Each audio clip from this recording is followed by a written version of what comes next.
Upside down की wall टूट चुकी है। सारे कैरेक्टर्स अपनी अपनी जगह पर खड़े होकर आसमान की तरफ देखते हैं और आसमान में उन्हें दिखाई देता है तो स्ट्रेंजर थिंग्स सीजन 5 वॉल्यूम 2 का ट्रेलर आ चुका है। सीजन 5 का वॉल्यूम 2 आने वाला है 26 को सुबह 6:30 बजे इंडिया में। एंड पिछले कुछ दिनों से बहुत लोगों ने मेरे से पूछ लिया कि आपकी थ्योरी वीडियो कहां है जो वॉल्यूम 2 से पहले आने वाली थी। तो ज्यादा वेट करने की जरूरत नहीं है, यही है वो थ्योरी वीडियो जिसमें मैंने डीप में घुसकर बहुत ज्यादा चीजें नोटिस की हैं, बहुत सारी चीजें देखी हैं ऐसी जो स्ट्रेंजर थिंग्स में शायद हो सकती हैं एंड कहीं ना कहीं होनी भी चाहिए। तो बिना ज्यादा सोचे समझे हम आगे बढ़ते हैं। एंड उससे पहले आप इस वीडियो को लाइक कर दीजिए जल्दी से एंड सब्सक्राइब कर लीजिए मेरे चैनल को, ताकि ऐसी ही वीडियोस आप और देखते रहें, क्योंकि मैं एक पोस्ट वॉल्यूम 2 एक वीडियो बनाऊंगा for before the season finale and फिर सीजन फिनाले के बाद भी हम एक वीडियो बनाएंगे डिस्कसिंग स्ट्रेंजर थिंग्स एंड उसके बाद we'll move on to some other things जो भी होंगे, बट इसी चैनल पर होगा वो सब कुछ। तो इस चैनल को याद से सब्सक्राइब कर लीजिए। तो सबसे पहले बढ़ते हैं स्ट्रेंजर थिंग्स सीजन 5 वॉल्यूम 2 के ट्रेलर की तरफ। एंड हम ट्रेलर की इतनी बात नहीं करेंगे, हम ओवरऑल थ्योरीज की बात करेंगे, बट ट्रेलर से हम कुछ चीजें निकालेंगे जिससे हम थ्योरीज को डिस्कस करेंगे कि एक्चुअली वॉल्यूम 2 में क्या हो सकता है। तो सबसे पहला सीन आ जाता है कि विल बोलता है कि भाई वी हैव फेल्ड एंड हम हार चुके हैं एंड अब वेकना से हम जीत नहीं सकते। उसको सब पता है, हम कुछ भी करेंगे हम उससे जीत नहीं सकते। एंड यहीं पे मेरी पहली थ्योरी आती है कि अगर आपको याद हो कि वॉल्यूम 1 के लास्ट एपिसोड में एपिसोड 4 में विल ने एक ड्राइंग बनाई थी एंड वो जो ड्राइंग थी उस ड्राइंग को टेबल रीड में इन्होंने बोला था कि it look like the ribs of a big monster. तो यहां पर हम दो थ्योरीज बना सकते हैं, क्योंकि मुझे ये स्टोरी डिवाइड होती हुई दिख रही है, या तो ये पाथ लेगी स्टोरी या दूसरा पाथ लेगी या दोनों का मिक्सचर हो सकता है। तो जो पहला पाथ है, पहली थ्योरी है, वो ये है कि विल ने जो ये बनाया है वो एक मॉन्स्टर का रिब केज है। एंड मैं ऐसा क्यों कह रहा हूं ये भी मैं आपको बताता हूं। क्या आपको पता है कि स्ट्रेंजर थिंग्स ने हमें पहले ही बता दिया है कि इसका फाइनल विलन कौन है। अब अगर आपने स्ट्रेंजर थिंग्स वॉल्यूम 2 का ट्रेलर देख लिया है तो उसमें आपने एक डायलॉग जरूर सुना होगा जहां डस्टिन बोलता है कि आज तक जो भी हमने अपसाइड डाउन के बारे में सोचा है सब गलत है। और ये बात सच है, क्योंकि जो चीज सीजन 5 में अपसाइड डाउन के अराउंड एक वॉल बनाकर है वो एक्चुअली सिर्फ कोई नॉर्मल वॉल नहीं है, वो वॉल एक्चुअली पार्ट है एक बहुत बड़े क्रीचर का। अब मैं डीएनडी के बारे में इतना जानता नहीं हूं, लेकिन डीएनडी में एक क्रीचर है जिसका नाम है द नियोथिलिड। एंड अगर आप नियोथिलिड की फोटो देखेंगे तो उसका सर बिल्कुल डेमोगॉर्गन जैसा लगता है। और ऐसा कहा जाता है कि जो नियोथिलिड है वो एक्चुअली माइंड फ्लेयर का एक टैडपोल होता है जो एंड में बच गया। एंड डीएनडी लोर में ये भी बताया गया है कि नियोथिलिड पे किसी भी टाइप का मैजिक काम नहीं करता। इसीलिए जब आपने 11 को देखा अपना एक्शन करते हुए उस वॉल की तरफ, उस वॉल को कुछ हुआ ही नहीं। एंड जो टेबल रीड भी हुई थी स्ट्रेंजर थिंग्स के कास्ट के बीच में, उसमें आपने देखा होगा कि उन्होंने पढ़ा था कि will Drew the insides of a monster. यानी विल ने जो ड्राइंग बनाई थी वॉल्यूम 1 में वो कुछ और नहीं बल्कि रिबकेज है एक मॉन्स्टर का। अब मुझे ये नहीं पता कि एंड्स टाई कैसे होंगे कि नियोथिलिड एंड ये जो मॉन्स्टर जिसकी बात हो रही है जिसका रिबकेज है जिसके अंदर वेकना और वो 12 बच्चे हैं, वो कैसे टाई इन करेंगे फिनाले की तरफ।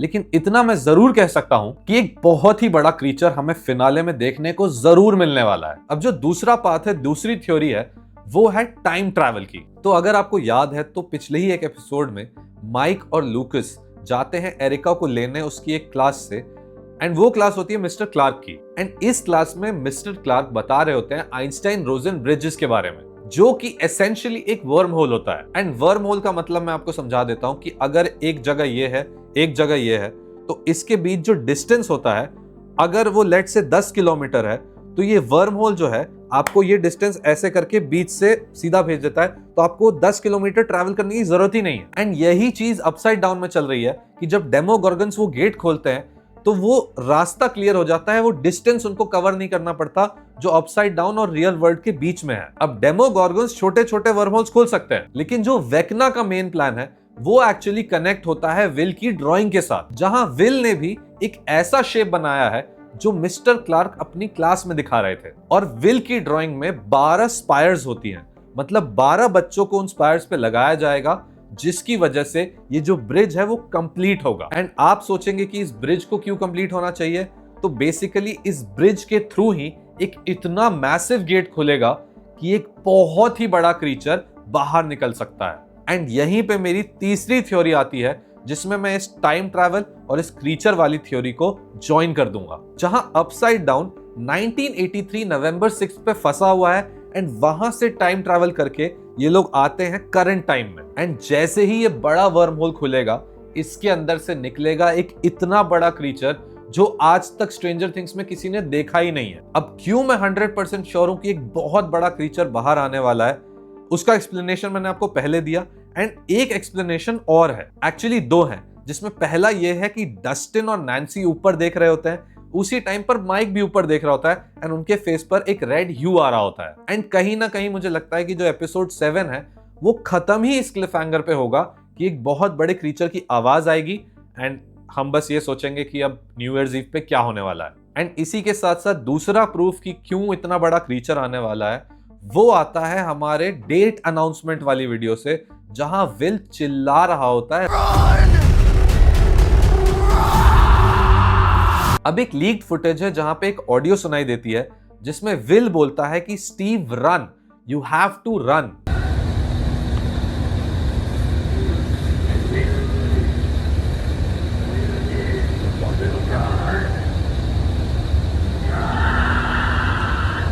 एंड वो ये चिल्लाकर ऊपर देखकर बोल रहा होता है, विच मीन्स कि स्टीव कहीं ना कहीं उस टावर पे है। एंड ये जो सीन है वो पूरा टावर के पास हो रहा है, क्योंकि लीक फुटेज में हमें दिख रहा है कि वो टावर के पास आवाज आ रही है।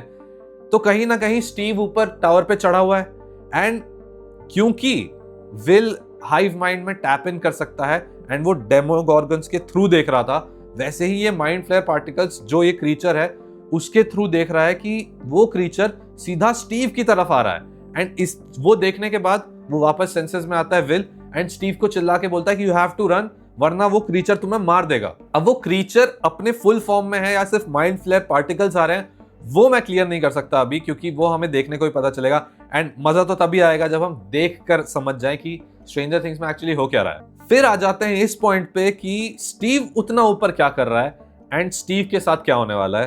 तो गाइस, स्टीव, मैं 100% बोल सकता हूं Steve and Mike are the most safe characters in this. अब माइक मैं इसलिए बोल रहा हूं क्योंकि माइक को सबसे पहले तो विल प्यार करता है, उससे तो विल बचा रहा है। 11 उससे प्यार करती है तो 11 बचा रही है।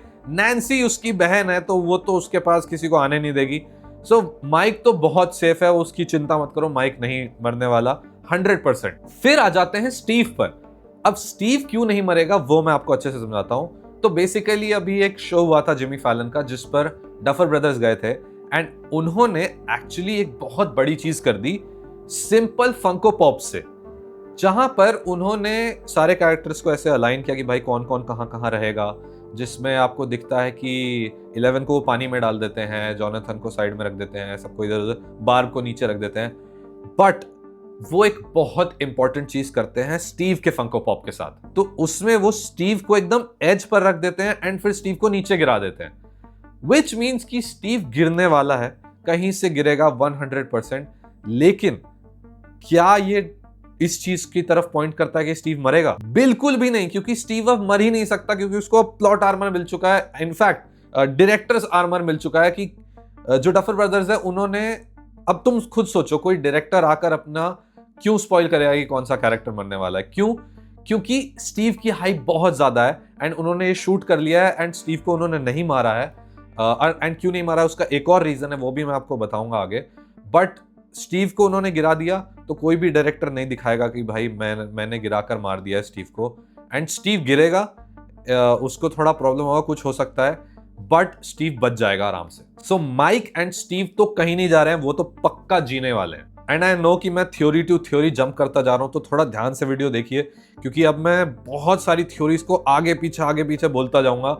तो बस ध्यान से सुनिएगा, क्योंकि बहुत कुछ है, अभी बहुत कुछ मैंने सोचा है, बहुत कुछ हमने निकाला है ये स्ट्रेंजर थिंग्स के ट्रेलर्स और जो भी वॉल्यूम 1 और जितने भी ट्रेलर्स टीजर्स आए सबसे। दूसरी चीज कि जो डस्टिन है उसने बोला कि भाई everything we have ever known about upside down is wrong, मतलब डेड रॉन्ग है एकदम। अब वो ऐसा क्यों है?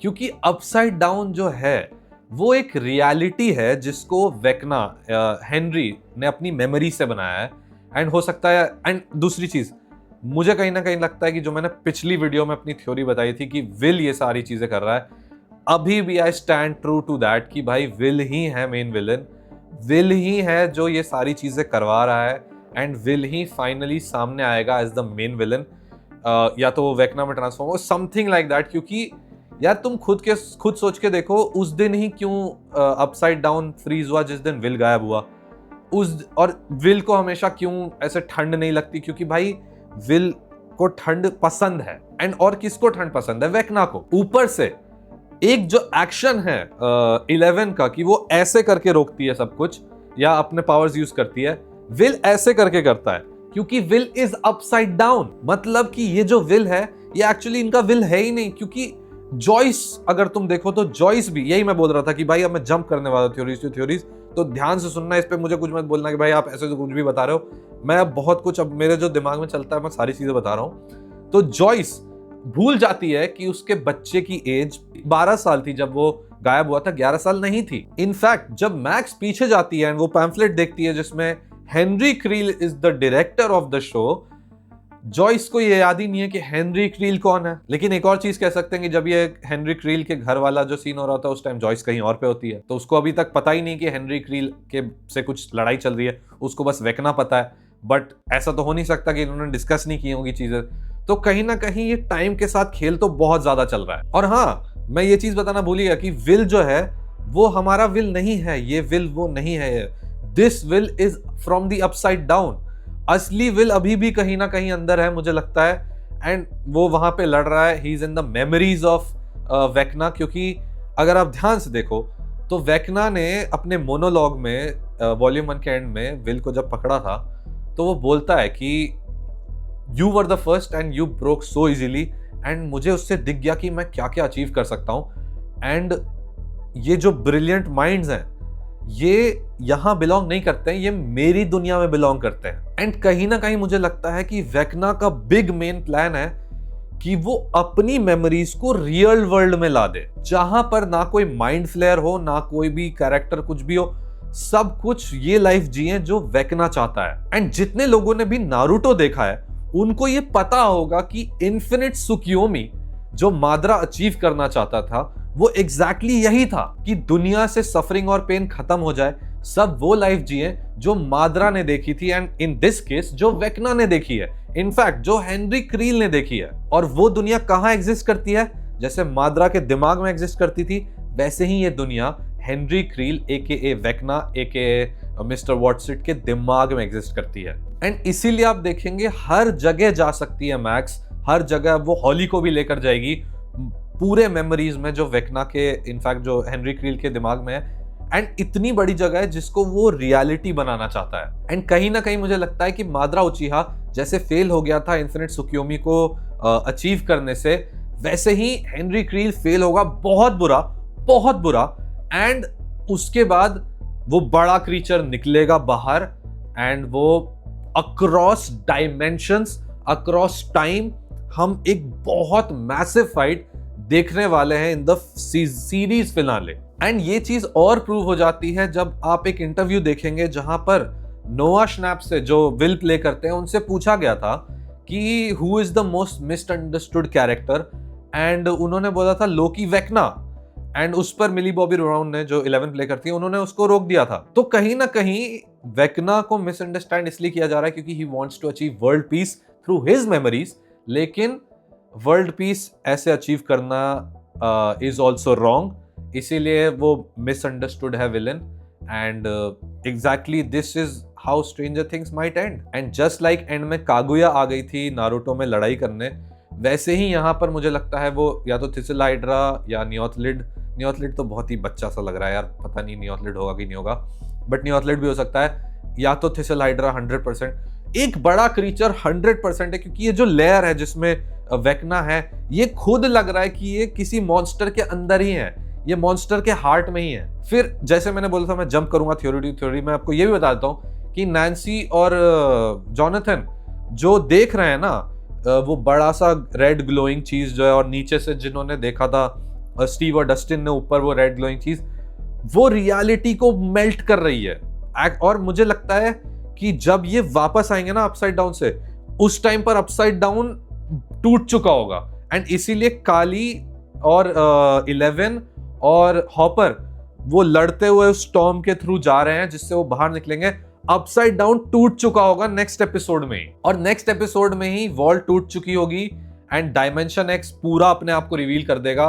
तो मेरे हिसाब से upside down will no longer be there.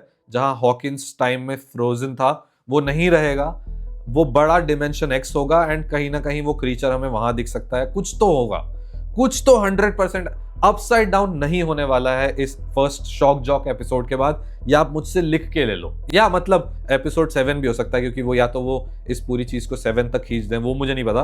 But जब ये लोग वापस आएंगे ना अपसाइड डाउन से, नैन्सी, जॉनथन, स्टीव और डस्टिन, जब वो वापस आएंगे तो अपसाइड डाउन नहीं रहेगा। फिर कैरेक्टर्स का देख लेते हैं कि कौन कौन मर सकता है। तो जिसमें मुझे 100% लग रहा है लूकस विल डाई, क्योंकि उन्होंने जिमी फैलन पे भी आकर बोला है कि भाई बाकी कैरेक्टर्स के लिए फिनाले अलग था, मेरे लिए फिनाले अलग था। एरिका, आई थिंक लूकस की डेथ से शी विल बी डेवास्टेटेड कहीं ना कहीं। I think 100% Lucas is going to die, Erica will be devastated, so she won't be in the finale as well. उसके बाद मेरे हिसाब से कहीं ना कहीं जॉनथन विल ऑल्सो डाई, क्योंकि आपने देखा होगा कि एक एपिसोड में जब जॉनथन ऐसे अपना कैसेट खोलता है तो उसमें एक रिंग होती है एंड जॉनथन को आई थिंक वेकना पोजेस कर लेगा या जो भी करेगा, एंड उसको बचाने के लिए नैन्सी को गाना चलाना पड़ेगा एंड वो कैसेट खोलेगी एंड उसके अंदर रिंग होगी। एंड वो एक सीन हो सकता है जिसमें वो दोनों टूट जाएंगे पूरी तरीके से, एंड इसीलिए वो बोलते हैं कि भाई हमारे लिए ये बहुत इंपॉर्टेंट एपिसोड है, एपिसोड 6, जिसमें इनका कुछ इमोशनल मोमेंट है। फिर आ जाते हैं विल और 11 पे कि भाई ये दोनों तो मरेंगे ही मरेंगे। विल 11 को तो भाई अपने आप को सैक्रिफाइस करना पड़ेगा विल से लड़ने के लिए, एंड विल जो है वो तो मेन विलन ही बन जाएगा, या तो थिसलाइडर है जो भी, कुछ तो विल ही बन जाएगा। सो विल को भी अपने आप को सैक्रिफाइस करना पड़ेगा एंड में, या वेकना से लड़ते लड़ते सैक्रिफाइस करना, कुछ तो होगा कि विल ऑल्सो डाई।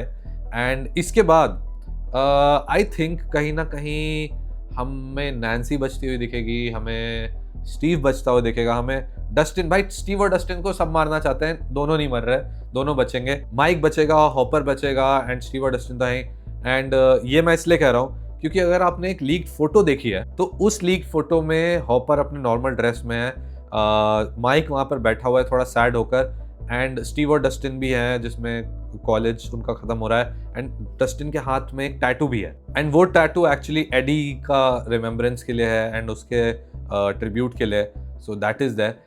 तो मुझे लगता है ये 4 तो बचेंगे ही, बाकी कौन बचता है वो हम देखेंगे। अब इसके अलावा थोड़ा पीछे चलते हैं एंड फिर थोड़ी और चीजों को डिस्कस करते हैं। सीजन 2 या 3 में अगर आपने देखा हो तो एल एक बिलबोर्ड की तरफ देखती है एंड उस बिलबोर्ड में जो ड्राइंग बनी होती है उसमें एक जगह बनी होती है एंड वो फैमिली मेंबर्स होते हैं 4, जिसमें पापा, मम्मी, एक बहन और एक भाई होते हैं, एंड वो उस लैंडस्केप की तरफ देख रहे होते हैं। एंड वो जो लैंडस्केप है वो कहीं कहीं हमें देखा देखा सा लग रहा है, क्योंकि सीजन 5 के वॉल्यूम 1 के एपिसोड 4 में मैक्स जब हॉली को दिखाती कि वो कौन से केव से देख रहे हैं चीजें, तो वो केव से एग्जैक्टली वही स्पॉट दिखता है जो उस बिलबोर्ड में बना था, एंड वो फैमिली जो है वो एग्जैक्टली रिप्रेजेंट करती है हेनरी क्रील की फैमिली को। इनफैक्ट जब हॉली वो बॉय स्काउट वाला बॉक्स खोलती है हेनरी क्रील का, तो उसमें उसे टेलीस्कोप मिलता है। अब उस टेलीस्कोप को जब वो बाहर जाकर वुड्स की तरफ देखने के लिए यूज करती है तो वो कवर हटाना भूल जाती है, एंड उस कवर को हटाए बिना जब वो देखती है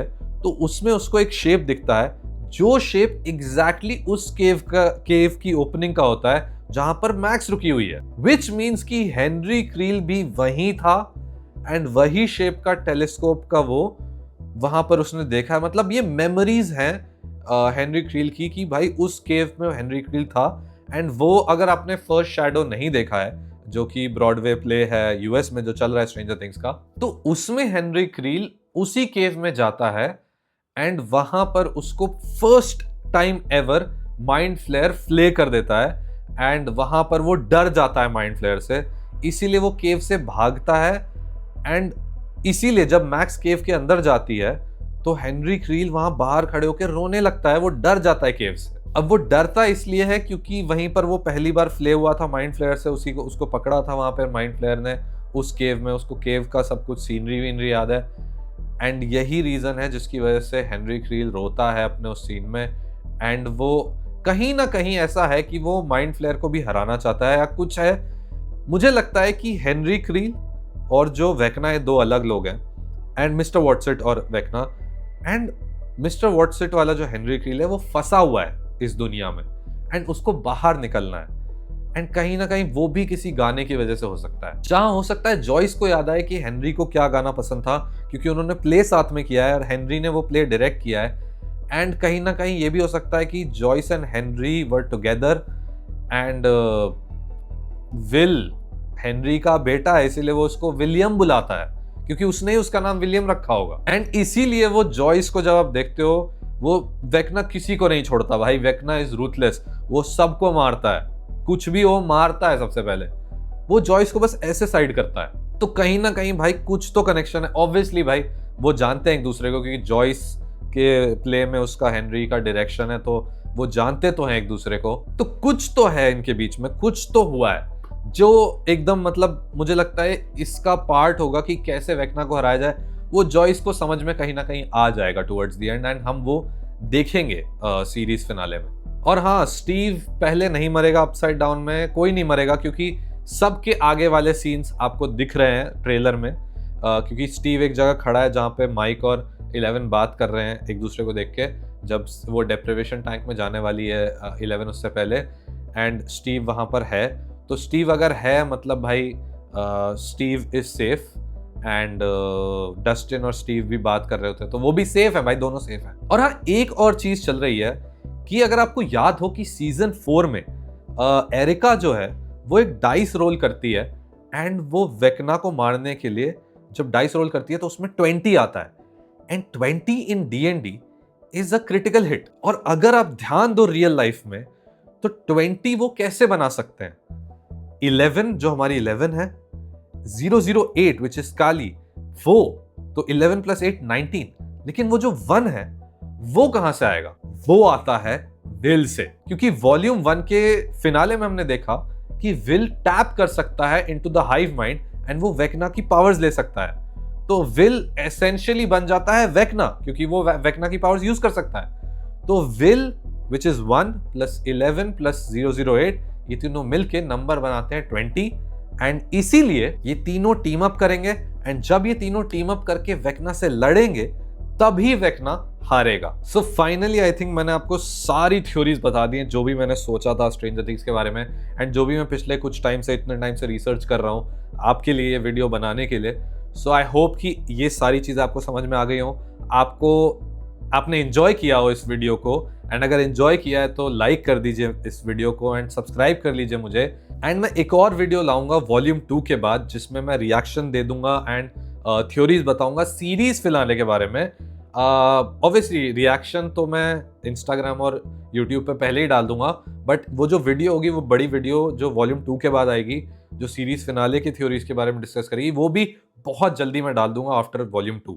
एंड फिर फाइनली सीरीज फिनाले के बाद तो हम एक वीडियो करेंगे, एंड इनफैक्ट एक लाइव स्ट्रीम भी कर सकते हैं। सो उसके लिए रेडी रहिए, या वॉल्यूम 2 के बाद एक लाइव स्ट्रीम कर सकते हैं, सो उसके लिए भी रेडी रहिए। एंड अगर आपको लाइव स्ट्रीम देखना है, उसका नोटिफिकेशन चाहिए, सो आप उसके लिए मेरे चैनल को सब्सक्राइब कर लीजिए एंड बेल नोटिफिकेशन जरूर ऑन कर लीजिएगा। एंड फाइनली मैं फिर से बोलना चाहता हूँ, आई होप आपने एंजॉय किया हो इतना सारा कंटेंट, इतना सारी थ्योरीज, एंड आई होप इसमें से कुछ सही हो जाए। मुझे तो अभी भी लगता है विल ही मेन विलन है, आपको जो भी लगता है वो आप कमेंट्स में बताइए। मैं सारी थ्योरीज पढ़ता हूँ आपकी, एंड मैं खुद बैठकर एंजॉय करता हूँ। अगली बार हम लाइव स्ट्रीम पे ये सारी चीजें करेंगे। सो अगर आपको लाइव स्ट्रीम चाहिए तो लाइव स्ट्रीम का भी आप नीचे लिख दीजिए कमेंट्स में। And I hope you enjoyed this video, and see you again in another video. Thank you guys. अब मैंने पूरी वीडियो रिकॉर्ड कर ली थी, लेकिन मुझे एक चीज बतानी थी कि मैं अपने प्रेडिक्शंस देना चाहता हूं कि सीजन 5 के वॉल्यूम 2 के पहले एपिसोड में, जो कि एपिसोड नंबर 5 है, शॉक जॉक, उसमें क्या होगा। तो बेसिकली जो डेमोगॉर्गन है, जिसको विल ने तोड़ दिया था पूरी तरीके से, आप अगर एक सीन में देखें वॉल्यूम 2 के ट्रेलर में, तो रॉबिन इलेक्ट्रोस्टैट से उसको जो शॉक देती है वो उसी डेमोगॉर्गन को देती है जो एक्चुअली विल ने जिसको तोड़ दिया था। एंड वो क्यों उसको शॉक दे रहे हैं? क्योंकि वो उसको रिवाइव कर रहे हैं, एंड उसको रिवाइव करने से क्या होगा? तो बेसिकली आपको पता है कि विल जो है वो डेमोगॉर्गन की आंखों से देख सकता है, विच मीन्स कि जब डेमोगॉर्गन है वो वापस अपने लेयर में जाएगा जहां पे वेक्ना है, तो विल वो देख पाएगा कि वो कैसे जा रहा है अंदर। एंड वो क्यों जानना है? क्योंकि आपको ये याद होगा कि थ्रू आउट सीजन 5 जो डेमोगॉर्गन्स हैं वही हैं जो वॉल्स के अंदर बच्चों को लेकर जा रहे हैं। वो जो वॉल है बड़ी सी, जिसको जो 11 को दिखी है और जिसमें इनकी गाड़ी फंसी हुई है, डस्टिन और स्टीव की, तो डेमोगॉर्गन्स चले जा रहे हैं उस वॉल के थ्रू। तो विल एक्चुअली उस डेमोगॉर्गन की आंखों से देखेगा कि वो डेमोगॉर्गन कैसे उस वॉल के थ्रू जा रहा है और कहां जा रहा है। एंड इसीलिए इस एपिसोड का नाम है शॉक जॉक, जहां पर जॉक मतलब जॉकी करना, मतलब विल जॉकी करेगा उस डेमोगॉर्गन को जब वो वॉल के थ्रू जा रहा है। एंड शॉक तो आप समझ गए कि जो माइक ने भी बोला था एक इंटरव्यू में, फिन वुल्फहार्ड ने, कि भाई क्रिस्पी होने वाला है शॉक जॉक वाला एपिसोड। तो ये होगा कि वो शॉक देंगे उस डेमोगॉर्गन को। So that is shock jock. फिर उसके अगले एपिसोड में एस्केप फ्रॉम कैमेजॉर्ट्स में वो कैमेजॉर्ट से एस्केप करेंगे मैक्स और हॉली, उसमें काफी कुछ हमें पता चलेगा। एंड फिर फाइनली द ब्रिज में, जैसा कि डफर ब्रदर्स ने फंको पॉप से किया था, वेक्ना और जो मिस्टर वॉटसेट है उसके बीच का जो ब्रिज होगा वो होगा विल, एंड वो एज अ ब्रिज काम करेगा फॉर वेक्नास पावर्स। एंड वही है episode finale of volume 2 which is the bridge. And फिर आएगा हमारा सीरीज फिनाले।